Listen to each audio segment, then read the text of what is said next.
Now, days after stepping aside from the presidential race, Joe Biden has in fact broken his silence on the surprise decision that presses the reset button on the upcoming elections. And our next report tells you as to what's in fact been going on behind the corridors of power in Washington, D.C. My fellow Americans. President Joe Biden said Wednesday that abandoning his re-election campaign was the best way to unite the country.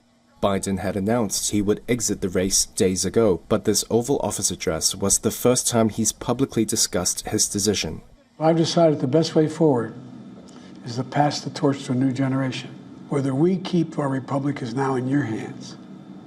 My fellow Americans, it's been the privilege of my life to serve this nation for over 50 years.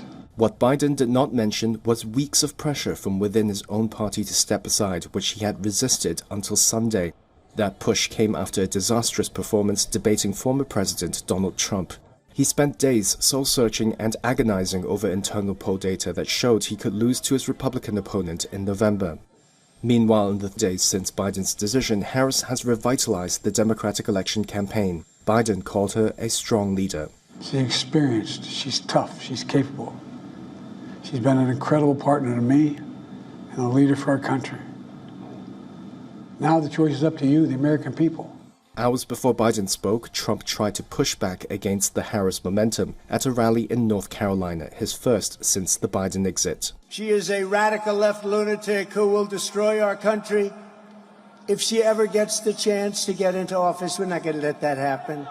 Trump routinely uses insults to attack his opponents and said he planned to ignore advice to take a softer line. He called her lying Kamala in his combative speech and said she should be held responsible for the Biden administration's policies on immigration and more.